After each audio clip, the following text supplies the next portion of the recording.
бинандаҳои азиз салом, умедворам хубед ва ҳамин ҳоло барномаи навиди бомдодиро тамошо доред. Сарвинозиро ҳоло ҳастам то чанд лаҳзаи дигар шуморо бо хабару гузоришҳои Тоҷикистону ҷаҳон ошно мекунам. Имрӯз 2 апрел аст, соат дар душанбе 11 ва нахуст сархати муҳимтарин хабарҳои рӯз. Эмомали Раҳмон бо раиси порлумони Кореяи Ҷанубӣ муҳоҷират ва парвозҳои мустақимро матраҳ кардааст. Интиқоди Валентина Матвиенко аз таронаи Манижа Сангин. Як муҳоҷири ҷавони тоҷик дар Русия ба барномасозӣ машғул аст.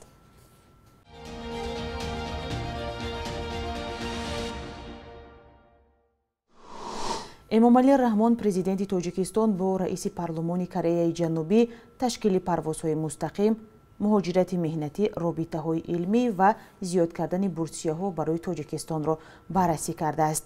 Дар ин бора дафтари матбуоти президенти Тоҷикистон хабар дода навишт ки Эмомали Раҳмон бо раиси порлумони Кореяи Ҷанубӣ Пак Бён Сок, ки бо сафари расмӣ дар Тоҷикистон қарор дорад, дидору мулоқот кард. Он дар ин мулоқот вазъи кунунӣ ва дурнамои ҳамкории ду кишварро дар соҳаҳои сиёсӣ, тиҷорату иқтисодӣ, саноат, илми техникӣ, фарҳангӣ, гуманитарӣ ва дигар бахшҳо баррасӣ карданд. Ҳамчунин истифодаи иқтидори бои захираҳои табиии Тоҷикистон, таъсиси марказҳои логистикию тиҷоратӣ дар минтақаҳои озоди иқтисодӣ, ҳамкорӣ дар соҳаи бонкдорӣ, ҷудо кардани қарзҳои имтиёзнок ба иқтисодиёти Тоҷикистон аз самтҳои ояндадори такмили муносибатҳои ҳамкории ду кишвар гуфта шудааст. Дар суҳбати ҳарду ҷониб гуфта шудааст, ки айни ҳол дар доираи ҳамкорӣ дар соҳаи илм ва маориф беш аз 200 донишҷӯи тоҷик дар муассисаҳои олии таълимии Корея таҳсил доранд. Тоҷикистону Эрон як нафари аз шаҳрвандонашонро, ки дар зиндонҳои якдигар адои ҷазо мекарданд, мубодила ё иваз карданд. Ҳамчунин як зиндонии эронӣ, ки аз сӯи президенти Тоҷикистон афв шуд, ба кишвараш бозгаштааст. Ирна хабаргузории давлатии Эрон рӯзи панҷшанбе аз қабли масъули бахши ҳуқуқи башар ва робитаҳои байналмилалии додистони кулли он кишвар дар ин бора хабар дод. Ба иттилои манбаъ, ин мубодилаи зиндониён дар пайи сафари Муҳаммаджавод Зариф, вазири умури хориҷии он кишвар ва гуфтугӯи ӯ бо президенти Тоҷикистон барои афв ва интиқоли як нафар аз маҳкумони эронӣ, ки давраи ҷазои худро дар зиндонҳои Тоҷикистон мегузаронанд, анҷом шуд. Муҳаммаджавод Зариф аввалҳои ҳафтаи ҷорӣ барои ширкат дар 9-мин конфронси вазирони қалби Осиё раванди Истанбул ба Тоҷикистон сафар карда буд. Ҳанӯз ҳуввияти зиндониёне, ки Тоҷикистону Эрон мубодила карданд, ошкор нашудааст. Масъулини додистони кулли Эрон гуфтанд, ки Душанбеву Теҳрон ҳамкориҳои бисёр хубе дар заминаҳои ҳуқуқӣ ва додгоҳӣ доранд ва дар садади густариши ин ҳамкориҳо мебошанд. Мақомоти тоҷик то ҳанӯз дар робита ба мубодилаи ин зиндониён ибрози назар накарданд. Маълум нест, ки шаҳрвандони Тоҷикистон ва Эрон бо кадом гуноҳ дар зиндонҳои якдигар нигоҳ дошта мешуданд. Дар соли 2015 ҳудуди 10 тан аз маҳбусони эронӣ дар зиндонҳои Тоҷикистон адои ҷазо мекарданд, ки аксари онҳо барои қаллобӣ ва авбошӣ муҷрим шинохта шуда буданд. 2 апрел рӯзи ҷаҳонии огоҳӣ аз бемории аутизм ё дархудмондагӣ аст. Дар Тоҷикистон барои ҷавонони дучори мушкили дархудмондагӣ роҳҳои мустақилона зистанро меомӯзанд. Аз ҷумла дар маркази Ирода дар Душанбе кӯдакони дорои аутизм ҳар рӯз чанд соат дарс мегиранд, вале гуфта мешавад барои фарогирии бештар ба ёриву пуштибонӣ ва сармоя ниёз доранд. Ҳамкорамон Бароди Юсуфӣ гузорише таҳия кардааст, ки ҳоло ҳамроҳ мебинем.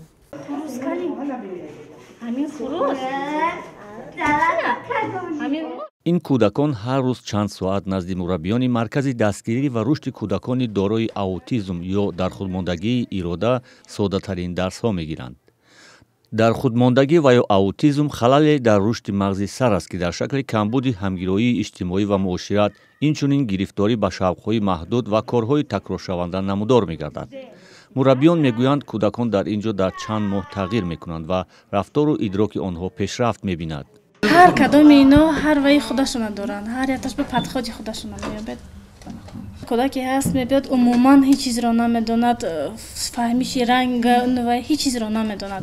оста оста дар равиши дарсашон баъд хушудтар афзоишашон зиёд мешавад, кушода мешаванд. баъд закон жест, закон фаҳмидан, аз рӯи гап задан наметавонад, аз рӯи расм, суратҳо, картинко фаҳмондан метавонад, мақсади дилашро, мисол ҳамин кӯдак чӣ мехоҳад, бозӣ мехӯрдан, аз рӯи ҳамин мефаҳмонанда. аксари мураббиёни маркази Ирода афроде ҳастанд, ки фарзандонашон аутизм доранд. гулияна раҳимоваро тарбияи фарзанди дорои аутизм ё дар худмондагиаш маҷбур кард ки усули таълиму тавонбахшии кӯдакони дорои ин нуқсонро омӯзад ва дар маркази ирода ба таълиму тавонбахшии ин гуна кӯдакон машғул шавад. аввал ки ман садик бурдагӣ будам фарзанди худама бисёр ман ба мушкилӣ буд, намефаҳмидам инхе кӯдакҳои садик намегиранд, барое ки якумаш ино мушкили рафтор доранд. барои ҳамин ино худашона дар ҷомеа нақс ҳис кард наметавонану на ҳама маълимон, на ҳама мураббиёи садик мефаҳманд. ҳозир кам кам муддати 4-5 сол мо тренингҳо мегузарем, маълимо мефаҳманд. ба қавли гулияна аксари кӯдакони дорои аутизм барои таълим дар боғчаву мактаб ба ёварии доимӣ ниёз доранд ки на ҳама волидайн ин имкониятро дорад. коршиносон бар инанд ки ошкор кардани аутизм то 3 солагии кӯдак душвор аст, вале чӣ қадар зуд дарёфтани он метавонад сабаби бартараф гаштанаш шавад. Валентина Матвиенко раиси маҷлиси Русия таронаи зани руси Манижаро ки бо ҳамин суруд ба Евровидение меравад танқид кардааст. Вай гуфтааст касе бо ин матни тарона шинос нест, тавсия медиҳам.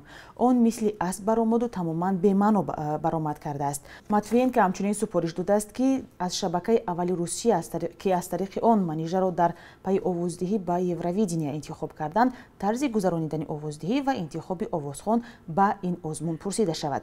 Манижа Сангини 29 сола овозхони тоҷики муқими шаҳри Москав рӯзи 8 март дар натиҷаи овоздиҳии тамошобинони шабакаи аввали Русия ғолиб шинохта шуд ва ҳамакнун дар сабқати таронаҳо дар Евровидение аз Русия намояндагӣ хоҳад кард. Як ҷавони муҳоҷири тоҷик дар Русия дар соатҳои фориғ аз кори сохтмон машғули барномасозӣ аст ва шабакаеро сохтааст ки ҳар хоҳишманд метавонад дар он озодона изҳори назар кунад, акс, видео ва матн гузорад, баҳсеро матраҳ намояд. Интиқоди номи шабакаи таъсисдодаи Сипеҳр Мирзо Муродов аст ки мегӯяд вижагии худро дорад. Барои нашр кардани маълумот дар он номнавис шудан зарур нест. Ин имкон медиҳад ки маълумот дар бораи шахсияти корбар инҷо ҷойгир карда нашавад ва зери хатар намонад ва ин имкон медиҳад корбарон озод бошанд ва озодона амал кунанд. дар як суҳбати видеоӣ аз Сипеҳр ки феълан дар Екатеринбург аст нахуст дар бораи ҳадаф ва таъсиси ин шабака пурсидем. Сипеҳр бигӯед ки интиқоди аз шабакаҳои дигар чӣ фарқ дорад? мақсади мо ташкил намудани як замимае ки дар он ҷо маълумотҳо аз рӯи мавзӯъ гурӯҳбандӣ шуданд ва муттаҳид сохтани ҳамфикрону онҳое ки ягон ҳадаф ва манфиатҳои умумӣ доранд. умуман ҳадафи қариб ҳамаи шабакаҳои иҷтимоӣ як аст: пахш намудани иттилоот ва расондани он ба гурӯҳи истифодабарандагоне ки ба ин маълумот таваҷҷӯҳ зоҳир мекунанд. агар дар дигар шабакаҳои иҷтимоӣ ба монанди фейсбуку твиттер шумо паёме ворид месозед, ин паёми шумо фақат ба онҳое пешниҳод мегардад ки дар ин шабакаҳо сабти ном шудаанд ва дар рӯйхати дӯстони шумо ҳастанд. дар иттилоъ ин аудитория васеъ аст. ҳар хоҳишманд метавонад бе сабти ном ё бе регистратсия мавзӯи дилхоҳи худро интихоб намояду он ҷо маълумоте ворид созад ва ё аз маълумотҳои дар он ҷо буда истифода барад. то ҷое медонем шабакаи шумо озод аст. ҳамчунин озодӣ метавонад ба харҷу марҷ сабаб шавад, яъне ҳар шахсе ки мавзӯи барои худаш маъқулро пахшу нашр кунад ва дар натиҷа ягон тартибу низоме дар он нахоҳад буд. агар касе маълумотеро дар мавзӯи муайян диданӣ бошад, бояд чӣ кор кунад? озодӣ инҷо ба маънои он аст ки мо аз истифодабаранда ягон маълумоти шахсӣ талаб ё ҷамъоварӣ наменамоем ва наметавонем шахсияти касеро муайян созем ё истифодабарандаро пайгирӣ намоем. мо алгоритме тартиб дода истодем ки тавассути он мавзӯъҳое ки характери бади ахлоқи калима ва ибораҳои таҳқиркунанда, инчунин линкҳое ки мамнӯъ ҳастанд ва ба сомонаҳои мамнӯъшуда равона менамоянд, ворид намудани чунин иттилоотҳо имконнопазир мегардад. дар бораи худи шумо суҳбат кунем. дар бораи худи шумо суҳбат мекунем. то ҷое медонем соли 2014 таҳсилро дар донишгоҳи техникии тоҷикистон ба номи осимӣ хат карда ба Русия сафар кардед. чаро? ин ҳам дар ҳоле ки ба Тоҷикистон чунин мутахассисон дар коранд? бале, таҳсилро хат кардам. якчанд сабаб дошт ва шояд дуруст ҳам буд, чунки имрӯз як қатор хатм кардагон ҳамроҳи ман ҳастанд дар Русия дар сохтмон кору фаъолияти худро давом дода истодаанд. ташаккур аз Сипеҳр Мирзо Муродов ва бинандаҳои азиз. суҳбати комили моро метавонед дар вебсайти Радиои Озодӣ пайдо кунед ва хонед. Бонки Миллии Тоҷикистон арзиши сомониро дар баробари асъори хориҷӣ барои имрӯз 2 апрел чунин таъин кардааст.